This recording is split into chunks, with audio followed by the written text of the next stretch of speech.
You're listening to the Two Guys Talking Podcast Network.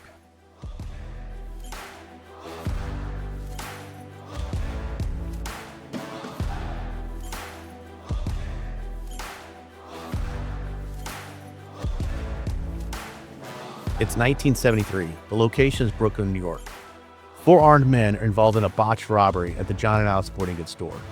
What people don't realize is this incident is the birthplace of hostage negotiation. One of the architects and godfathers of this new concept is Dr. Harvey Slosberg. In this episode, we're going to explore his legacy and career through his wife, Dr. Toni Collarini Schlossberg. She's going to break down Harvey's career as a beat cop in New York City and how he taught and developed the concept of police hostage negotiation. So please join us and listen to his remarkable story.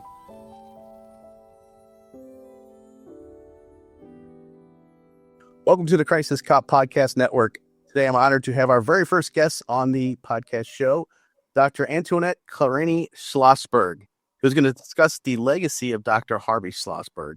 Good morning. How are you doing today? Good morning. It's really great to be here. It's certainly a topic I'd like to discuss, so I'm extra happy today. So tell us why you're here. What gives you this experience and knowledge?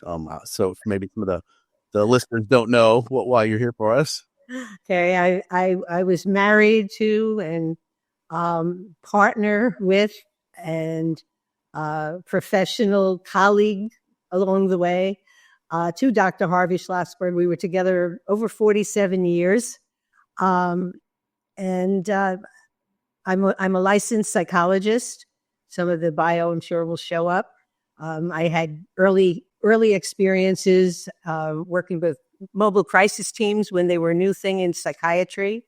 I did clinical practice, clinical internship in a VA psych hospital. Have had a private practice all my life. We were on parallel paths, not working in the same organizations. I worked in Westchester County for 20 years, which is really where we first met, and then moved into private practice and then became full-time professor at St. John's University. And the organization where we work together has been St. John's University, although I met him, and I know it's one of the questions that people get a kick out of. When I was working in Westchester, I started out working for the city of Mount Vernon back in the early 70s when there were a lot of conflicts among the diverse population. It was a very mixed community, and the federal government, it was back when it was Law Enforcement Assistance Administration, and they were very interested in bringing programs to the city of Mount Vernon. And I had the opportunity to write a grant for training for the Mount Vernon Police Department. So unlike today, when you can go online and simply Google what you're looking for, I had to do some hard searches and found that his book, The Psychologist with a Gun, had just been serialized in the New York Post. And that in New York, it usually means that the book isn't selling well. But in his case, the book sold out and the company went out of business. So it was pretty funny. So I saw him. He was at that time the director. He was a patrolman rank to start with, and eventually got promoted to first grade detective. But after he started the psychological services unit. So I tracked him down at Psych Services, and it was after, this was actually in 1974. So it was after John and Al's. And when I brought him to Mount Vernon to meet the police commissioner said, "You're getting Harvey Slosberg? This is amazing." He was somebody who he had been a high-level administrator in NYPD before becoming the police commissioner in Mount Vernon. And of course, we hired him to do training for the police. The police, at that point, it was community services unit. It was actually it was really like today, community policing, but they called it community services, that kind of thing. It was a nice group of cops they had their first class. I think it was about 20 cops. And I wanted to sit in. I was not yet a grad student in psychology, but I was leaning in that direction. And the first thing the class did was vote me out. So that was kind of a funny thing when he met with me at the end of the class, and he said, "I hate to tell you this, but you can't sit in on the class." And I said, "Why is that?" "Because they think you're a spy from City Hall." Oh, yeah. And that kind of talks to what was going on in those days. Was a lot of corruption allegations in police departments, New York City in particular.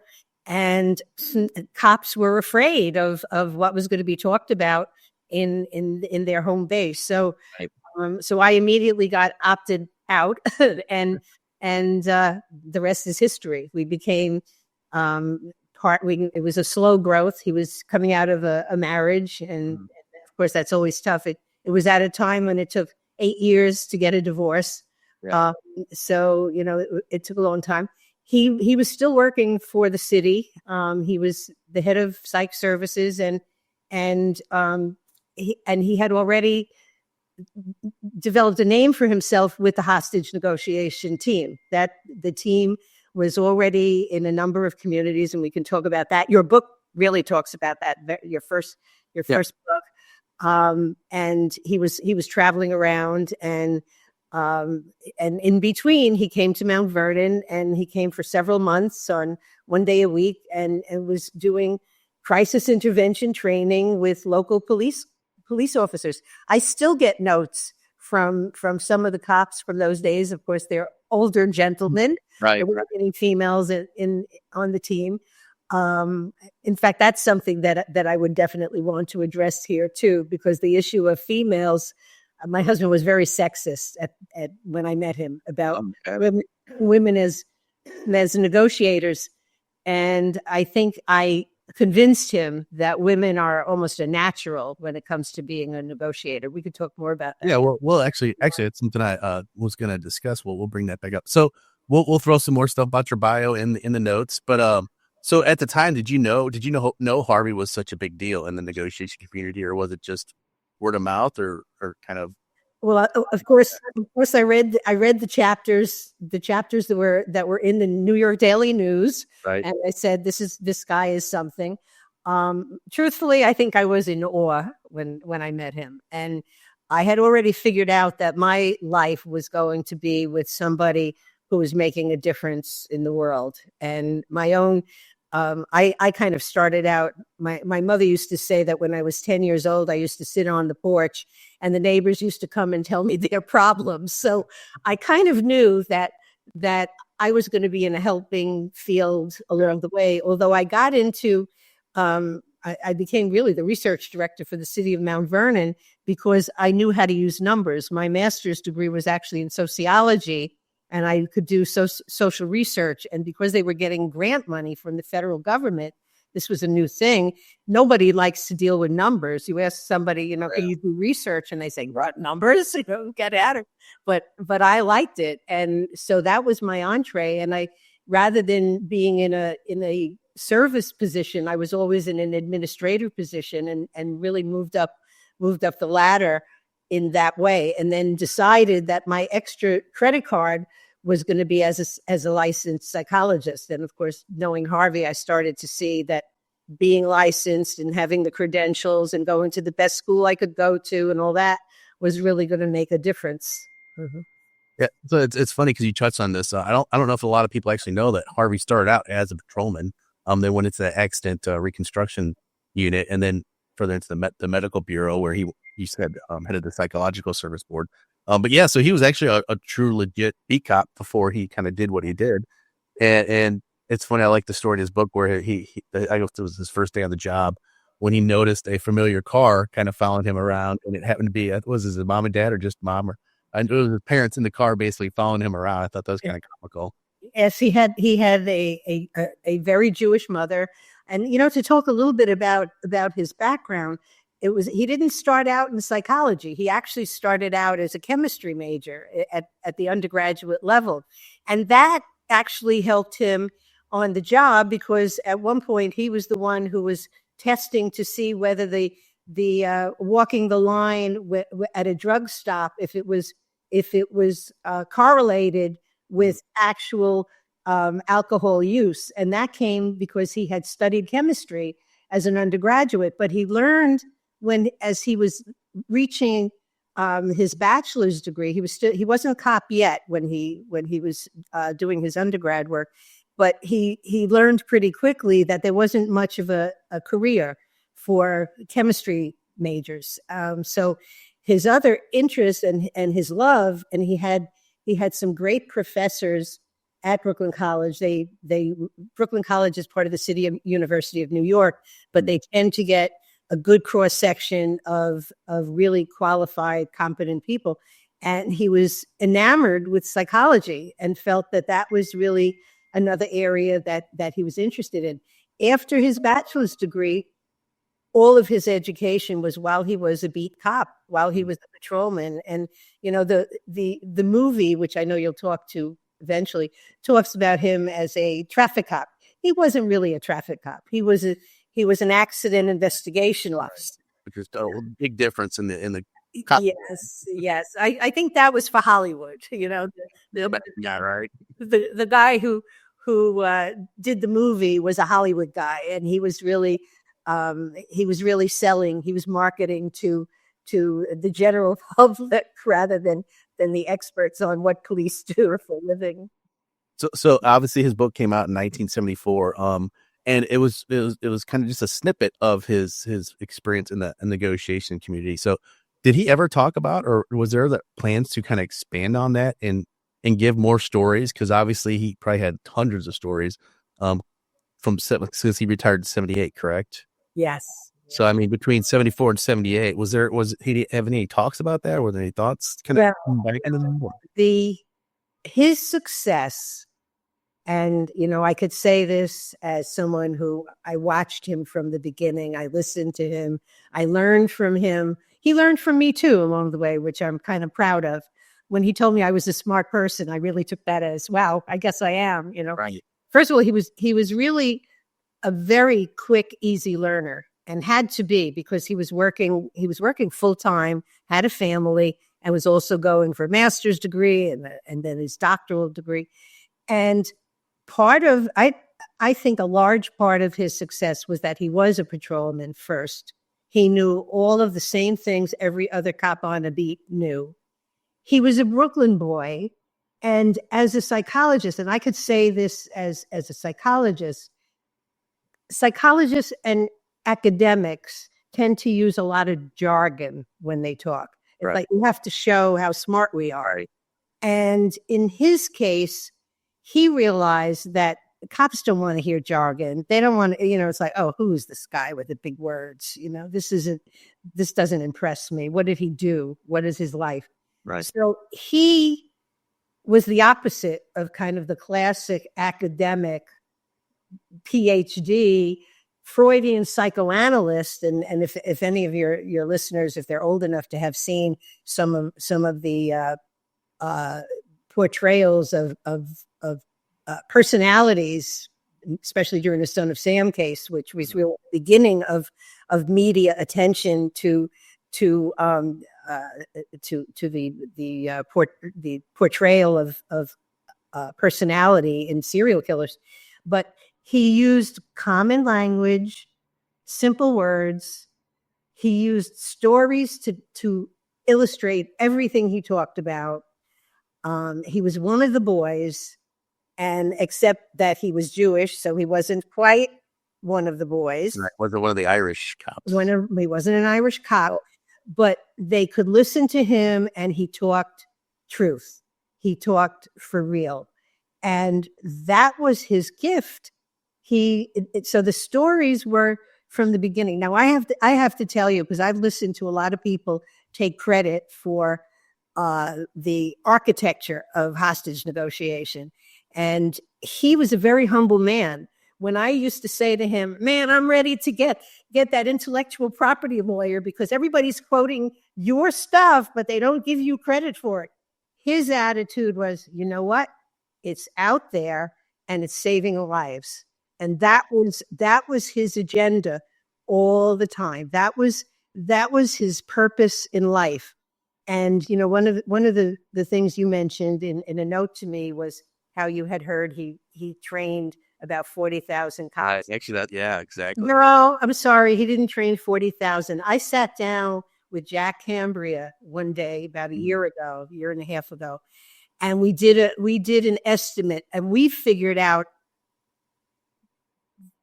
minimally over 100,000 police Definitely. officers. Yeah, that's what, I even said that when I saw that number. I'm like, I think that's a little low, just from what I know.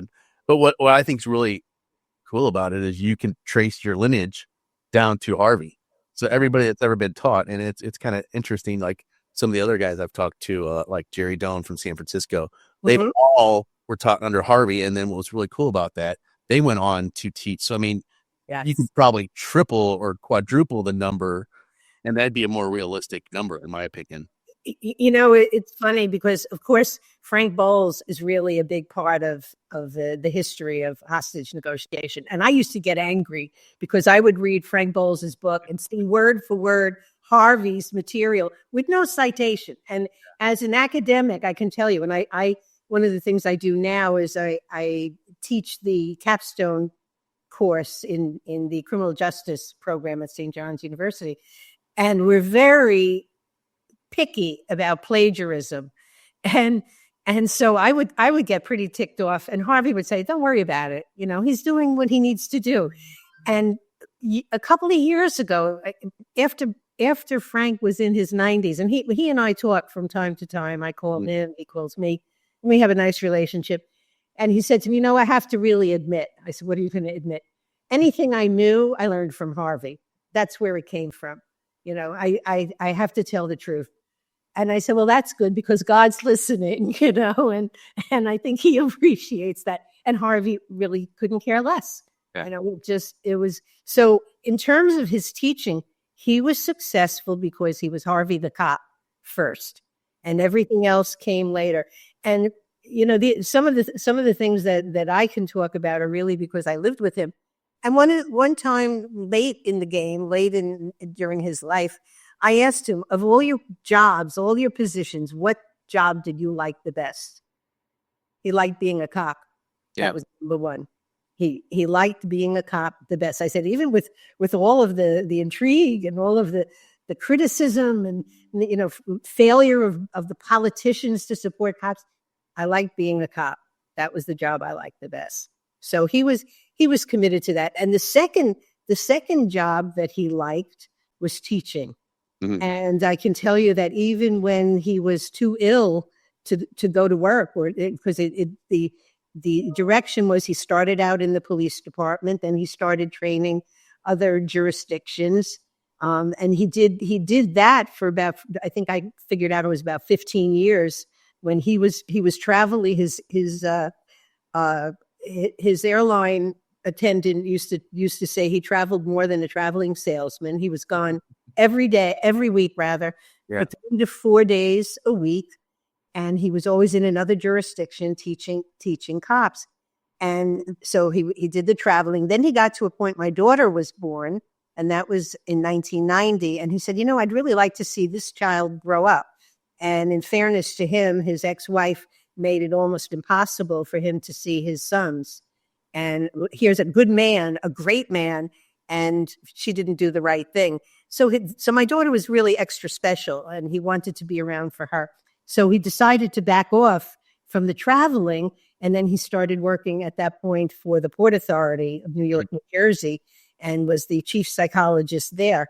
So he got another part of it, and then it was after Port Authority, and he had the man had his share of medical issues along the way. He survived colon rectal cancer, and after that survival, he left the Port Authority, and he was hired to St. John's University, and he was there for 23 years at St. John's. So, you know, that was the next step.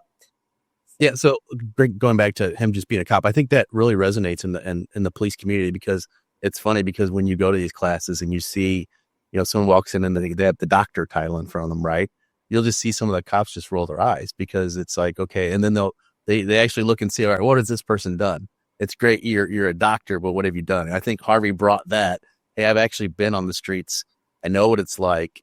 And this is why I think it resonated. I think had someone else try to do that from an academic perspective, I don't know if it would have had the success in the law enforcement community that it did, just because of what Harvey basically had gone through. Yeah. You know, I asked him at one point, where did some of his interest in talking to people, where did that come from? And how did that play out as a cop? And I said, well, you know, how did you manage? Because he never used his gun in a situation. And I have a couple of funny stories just in terms of my having my own personal police officer and how that in New York City, I grew up on the Lower East Side and my family moved to Queens. But he talked about how if he had a rough day and he was arresting someone and the person wasn't particularly cooperative with him, he would take him to Dunkin' Donuts for a cup of coffee and a donut and sit and talk for a while. And at the end of the conversation, he'd say, okay, let's go to the precinct. I couldn't believe my ears when I heard that. I've never been directly in law enforcement. I've worked with law enforcement community and psychiatrists, psychologists for my entire career, but I haven't been a cop, you know. So that was a very telling story on my part, you know, on his part to share how he started. He said, as much as possible, I always negotiated. Right. I didn't think of it like that, but it kind of came intuitively. It's what I did. It's important because when we teach some of these classes, we just get the people that want to be negotiators. But my thing is street cops negotiate every day. Mm-hmm. And what you start realizing the older you get in this field is, you could always have to fight anybody if you really wanted to. It's easier to say fighting words than it is to say non-fighting words, right? Mm-hmm. So you learn throughout your career, you know what, maybe it's better if we take the time and actually talk and get to know some of these people, and it comes to an easier arrest at that point, you know. And I think it really resonates to some of the older police officers who get exposed to the concepts of negotiation. And hey, you know what? Sometimes it's better to talk your way out of a situation than fight your way out of a situation. And the language is really important. And he was very careful, even in the development, because I have his original acetates, because back in the day, it was an overhead projector and acetates. And he used to travel with a black envelope, one of those canvas envelopes. And he put that in his suitcase, his overnight bag, and that would go with him. And his language was always simple language. It was always language that people could understand and that would be meaningful to what they were doing. So that I think made a big difference. In fact, you know, I laugh when I see everybody talks about active listening. And I was when I was in my graduate program, Carl Rogers was affiliated with Columbia University, which is where I got my clinical psych degree from. And I would say to Harvey, yeah, you know, your guys are doing active listening. And he'd say, yeah, they're listening closely. They're listening. They're saying nothing. He told me he learned one of the most important words to say when you don't know what to say. And he learned it from me because it's what I used to say to him. It was, yeah. Okay. Or minimal encouragers, right? It's a word of encouragement, right? Minimal encourager. Exactly. And that worked, you know, that worked too. So let's dive into the female perspective of negotiation. For me, it's something I realized because I've done a lot of different things throughout my career. I was a DRE, drug guy, a DWI guy. But what I found when I got into the negotiation world was I found there was a lot more females into negotiation, what I thought was really interesting. But then the more and more I kind of figured that out, and it's like, it's hard for us males to admit this, but let's just face it, females are better listeners than males. And it's just one of those things that resonates. And I think it's really interesting that a lot of females have kind of drawn themselves to the negotiation aspect of law enforcement. I think it's something that's really needed. And so if you want to talk more about that, I think that's really interesting. I do. I didn't consider myself particularly a feminist, but when I read some of the things in his book, I said, how could you say that? You know, it's like, it's so sexist. and I certainly wasn't going to tolerate or accept, being considered almost second class in something like talking to people and listening to people. And of course, we started talking about that, and I shared with him some of my beliefs about why women are we come into relationships having been socialized to listen and to solve problems, and if you become a parent, you're doing that more and more. So I was a firm believer that there would be literature on women as negotiators. And one of the things that I did, he started promoting the idea when he would do training that women should be negotiators and they could be good negotiators. And he saw different roles for them in different aspects of a negotiation. But he asked me to put together a lecture on women as negotiators. And I did it for an FBI training out on Long Island. And the FBI representatives there took my material. I got a call 2 days later from Jack Hambria asking me if he could use my material. And I said, absolutely, do it. I'm all in favor of. And if I can help out along the way, I certainly would, because women should be and can be negotiators, and they should be part of the picture. I'm always looking at, when I see on LinkedIn, when I see a group of cops that have just finished one of the trainings, I'm always looking and I count. And I don't see the same thing you see, because I don't see that many women in most of the groups. Now, I don't know if it's that they don't go to the conferences or they're really not that well represented in the hostage teams themselves.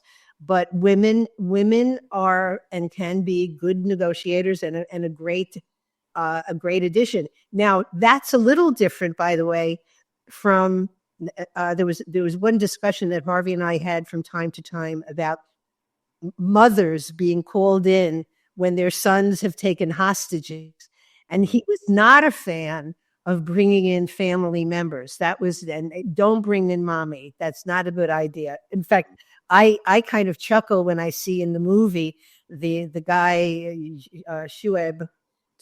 He hears his mother's coming in, and he's my mother, and the thinking psychologically is that if these hostage takers or the ones who were perpetrating this particular event, if they really had such a good relationship with mommy, they wouldn't be there. And one of the things that I've noticed in practice over the years is that especially when boys are raised solely by mothers, and I think we've seen that certainly in the minority community, very often that's the case, that there's a tremendous anger towards mommy when the boy becomes a teenager and an older adolescent. And that doesn't subside very easily. And you're going to call mommy in to negotiate? No, I don't think so. So there are limits to the female as the negotiator. Don't bring in mommy. All right, you want to take a 5-minute break, kind of just get some refreshments and just take a stretch break and give it 5 minutes, and then we'll get back and we'll dive into the movie part and then some other stuff. So okay, we're gonna do a quick break from the Crisis Cop podcast.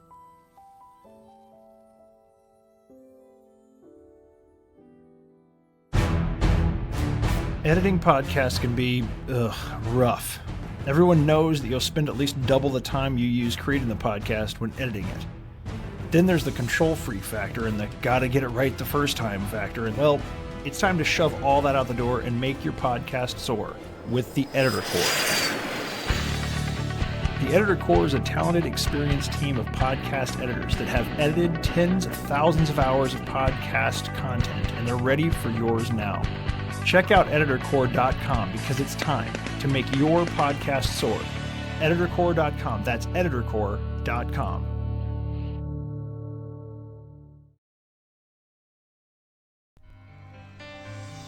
Wouldn't it be cool if your advertising could last forever? It can with perpetual advertising. Here's how it works. Unlike TV or radio ads, where every instance the ads are broadcast, they're only played once and lost forever. Perpetual advertising can have repeat exposure and replayability weeks, months, and even years after they're inserted in a podcast. So even if a podcast is a few years old, your ads will still be impactful to repeat listeners, as well as new listeners. This gives your advertising dollar the most bang for the buck. Find out more about perpetual advertising at twoguystalking.com/sponsors. Look, the voiceover industry isn't for everyone, but why not give it a shot and learn? Start your voiceover adventure at the Voice Farm Voiceover Academy. Don't start and end up in the dark when it comes to commercial voiceover. Start outside the box with your voice box at the Voice Farm today. VoiceFarmers.com. That's VoiceFarmers.com.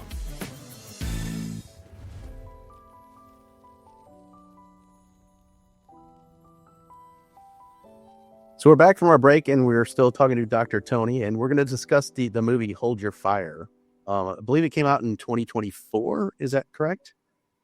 No, it actually came out in 2021. Oh, okay. Yes, it was in production over a 7-year period, which is kind of interesting. And unfortunately, my husband didn't get a chance to see it because he died in May. And the movie came out at the Toronto Film Festival in September of 2021. And how did you guys get involved in that project, or what was some of the things that, I mean, obviously they probably figured out, hey, if we're going to talk about this incident, we need to get the guy. So I can think that's kind of some of the stuff, but kind of walk us through how that happened. Well, it's interesting. Through the years, Harvey would get calls from different people saying, we want to do a movie, we want to do a series. And at one point, one of the sub companies of the I think it wasn't Spielberg. I'm trying to think. I forget which director, producer it was, but one of the small production companies came to him and said, we want to do a TV series about a psychologist cop. I was like, that sounds interesting. Right. It turned out it was called it was called Psychologist Cop, and Lindsay Wagner. Okay, yeah. Was the star.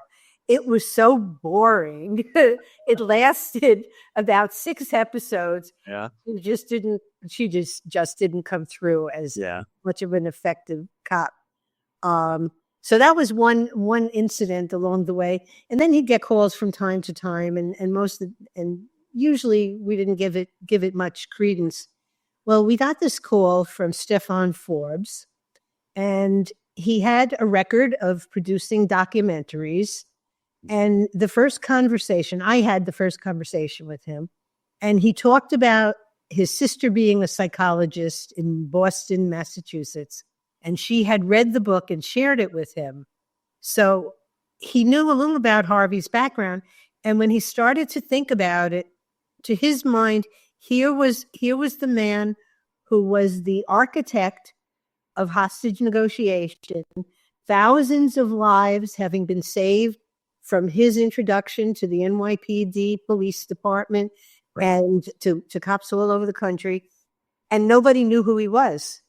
And he wanted to, as a documentary producer, he wanted to create a documentary that really shared his legacy. That resonated, and I thought it was a great idea. And Stefan came with good credentials, and so the process was born. But it was 7 years before 2021, and every year Stefan would come. He actually is based in Hawaii. His wife grew up in Hawaii. He lived in California, but I guess he decided if he could live in California, he could live in Hawaii, and Hawaii is actually nicer. Right. And every year he would come to our office in Forest Hills, and he would spend the day with his own production material and tape recorders and cameras, and he would interview Harvey in his office about hostage negotiation. And we kept wondering, I wonder when it's ever going to come out, when it's going to be done. But he was slow. Stefan Forbes traveled the country to talk to people from that first John and Al sporting goods store scenario and he tracked down hostages that were involved. He tracked, he tracked the cops that were on the scene. And it turned out to be a good story. Now, I have to admit that New York City cops aren't always happy with the movie. Was, and I attribute it to the ideology of Hollywood. It's not marketing to cops, it's marketing to the layman. Right. And so, some of the culture that came out and that was talked about in the 1970s, unfortunately, it was fairly accurate. It was a different law enforcement mentality. And I like to think that because of the different crises of the 70s, the culture wars and the riots and the different commissions on corruption in police work, and then of course the beginning of let's talk instead of using the other three methods that are available. We could talk about that a little bit. That it started to tone down the way cops treat people. One of the things as a civilian that's been interesting to me is to see the New York City training manual for police in the academy. And I could remember when it was all about law enforcement and the rules and regulations.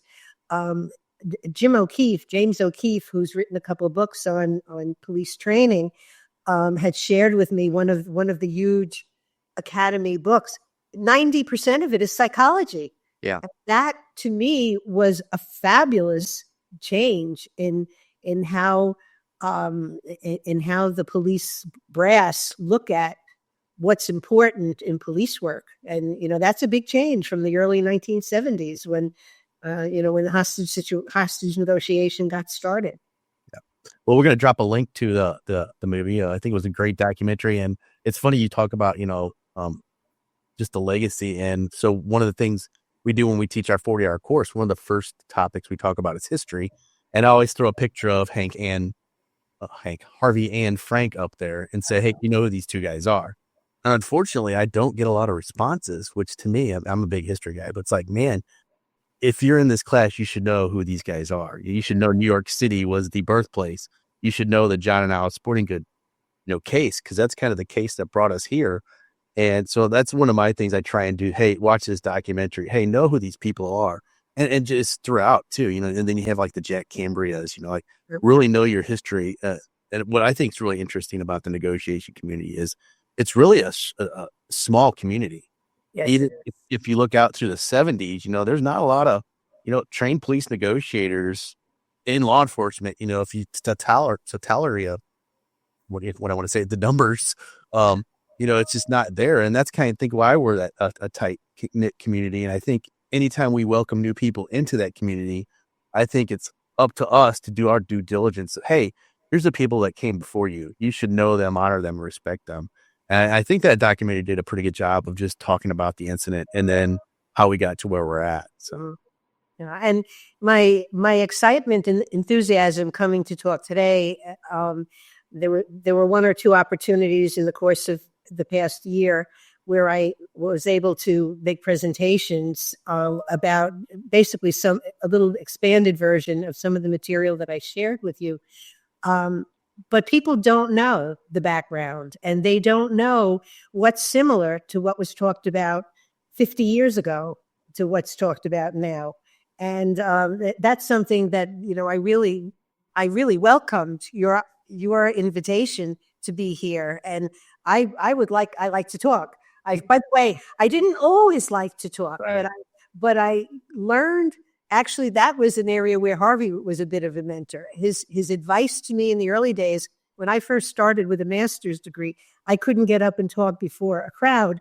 And I would sit with a steno pad at government meetings, and take notes. And my boss, he was like the deputy mayor of the city of Mount Vernon, he said, "What are you doing? You're sitting there with a notebook." I said, "Well, I don't know what to say." And Harvey's advice to me, and it resonates to this day, is talk about what you know and talk about it from the heart, and you can't go wrong. And I started doing that. And, now I could talk to any group at any time and find something to say that would be kind of useful, I think.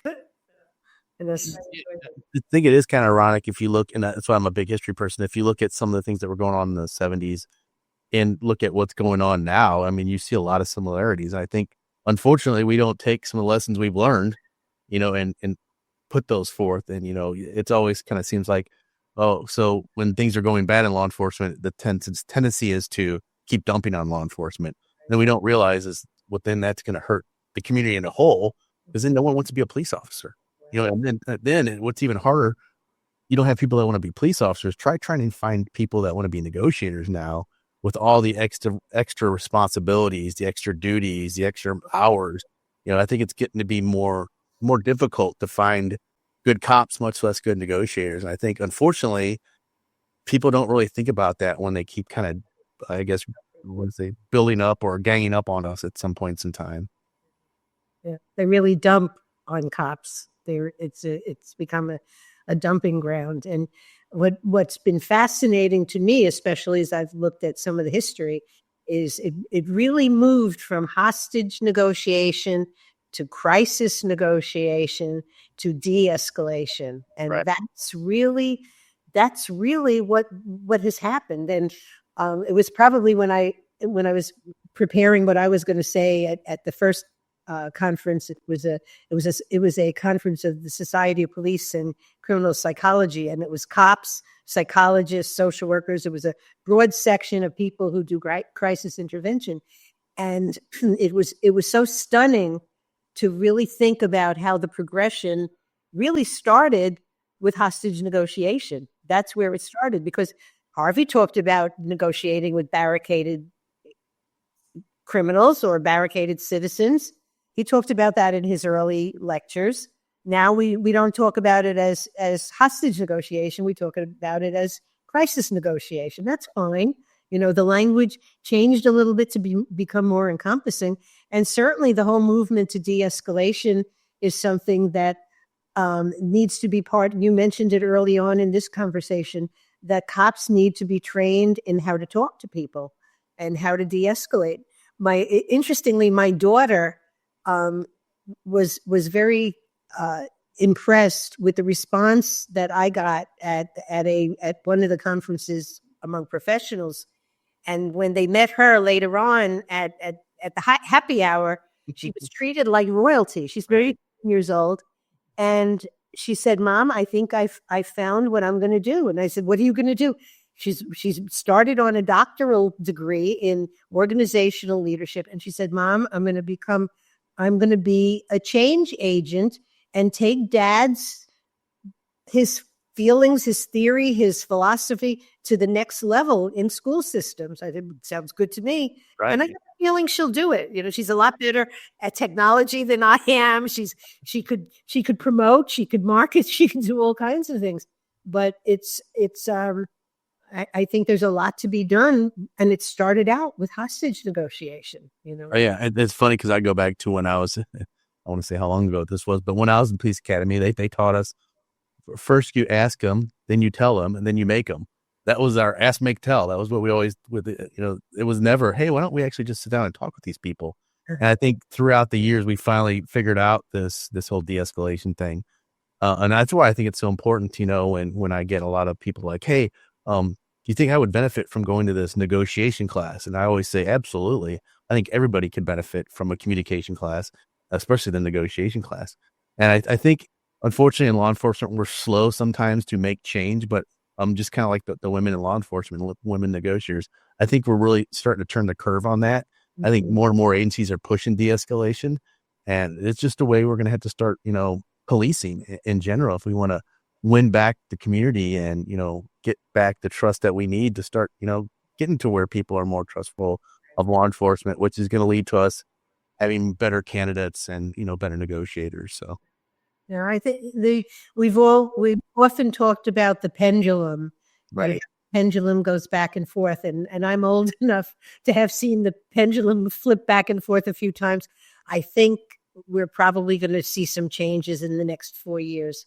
And if you have a federal administration that that is more supportive to policing and brings reality to cities and states, I think we'll start to see some changes. And I mean, I'm optimistic. I can only get optimistic about it. What people don't realize is when we talk about the pendulum, we don't want it to sway too far to either side. It has to be that median, right? Because you don't want police officers doing things they shouldn't be doing.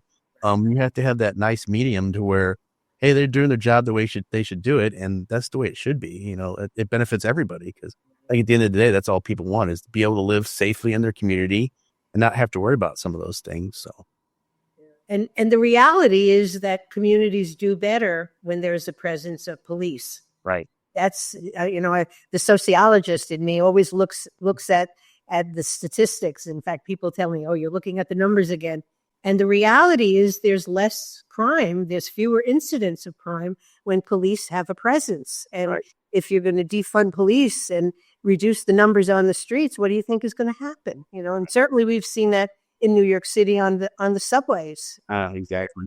where the crime there it used to be very minimal in terms of incidents on the New York City subway, and lately it's unpredictable, and that's not a good thing. But as they add more police to the subway trains, hopefully that will start to go downward trend. Right. So if you think Harvey could give a new negotiator some advice or some words of wisdom, what do you think he would dive into, and what you think his thoughts would be on that? He would say, first of all, keep it simple. He was not.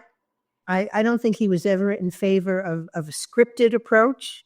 He would say that you have to be in touch with your own feelings. You have to, if you're negotiating in a situation, you need to have your coach or the second negotiator as your backup to kind of help you along the way. You need to be in touch with your feelings. You need to be negotiating in life as preparation for what you do. You need life experience to become a good negotiator. He would say that he would recommend that most police have therapists along the way or be able to go for counseling.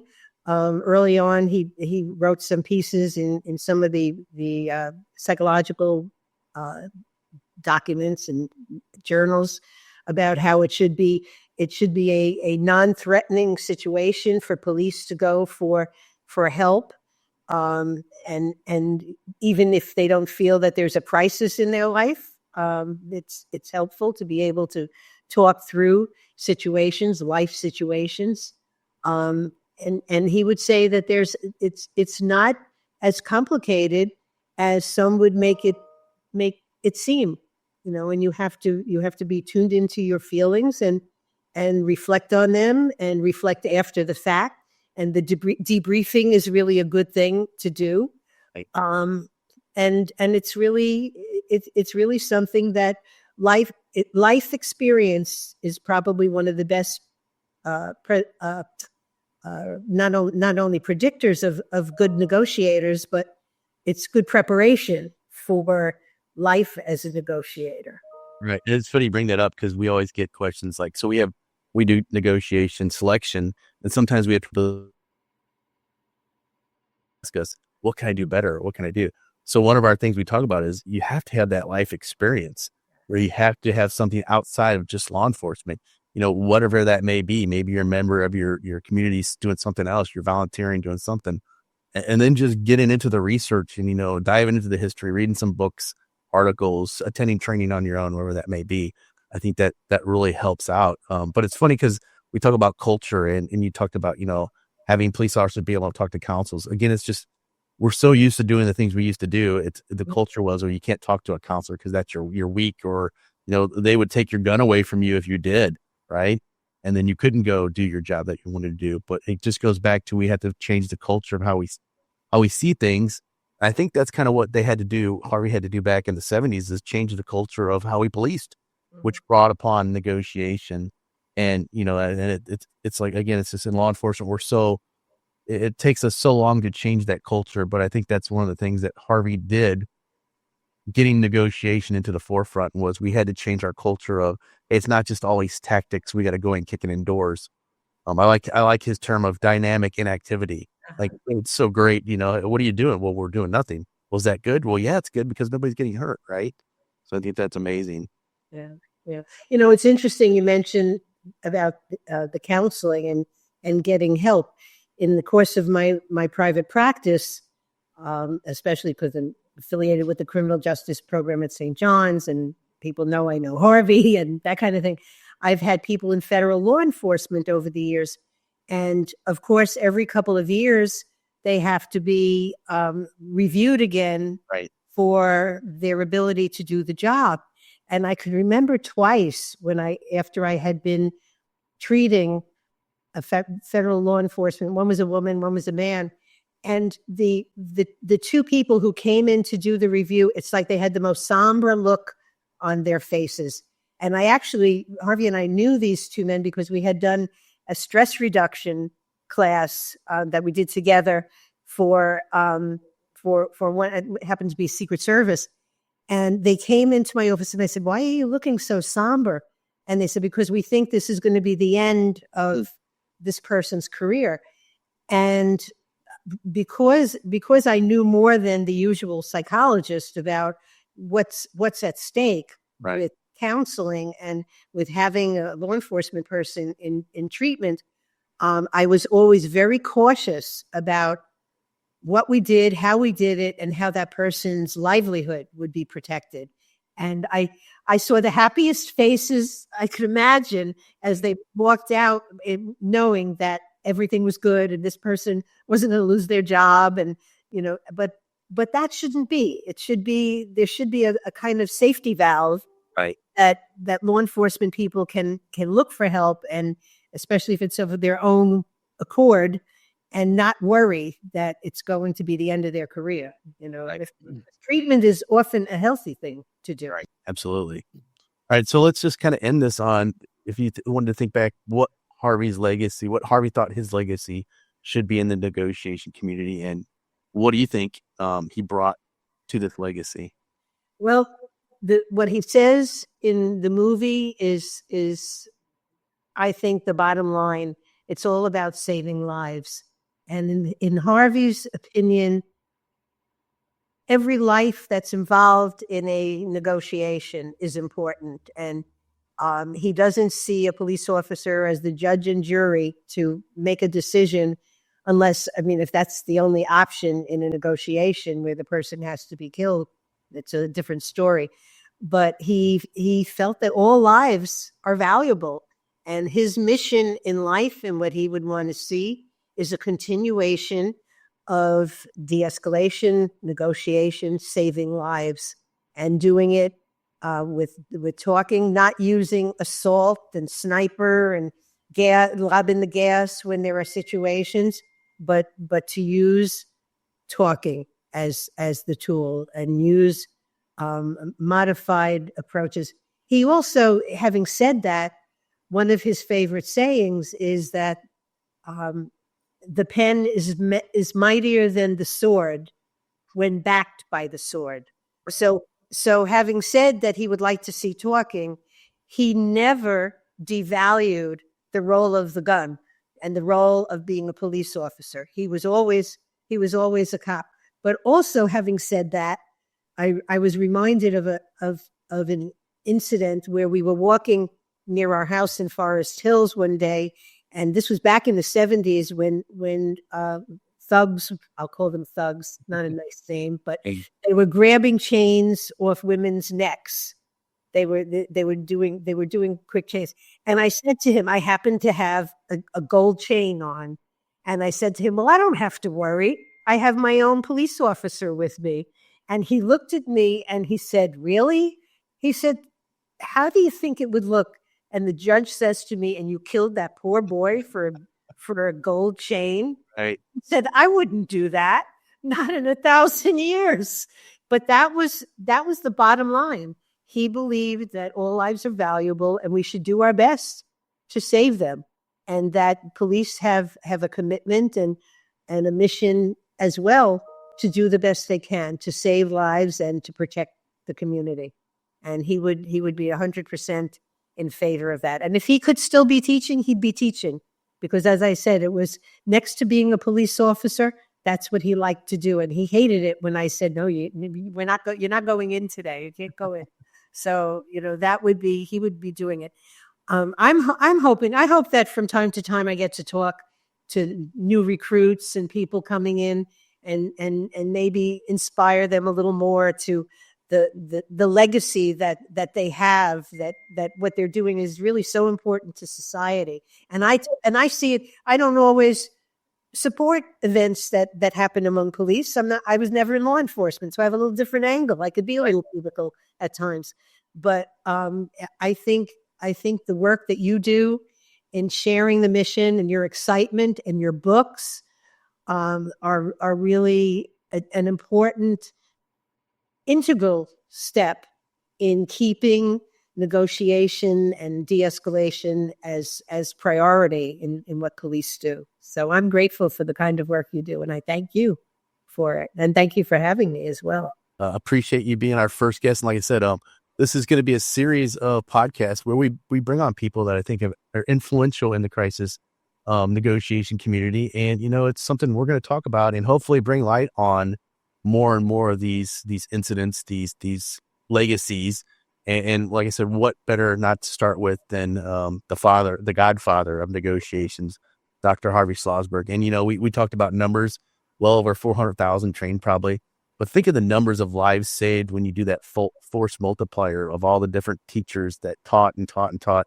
I wish people would actually do those numbers, because a lot of times, unfortunately, they're not in the newspaper every time we successfully, intervene and save someone's life. I think that's what should be the goal, and hopefully that's going to be our goal as we move forward in this podcast. So thank you for joining us, and we will see you on the next episode of the Crisis Cop Podcast.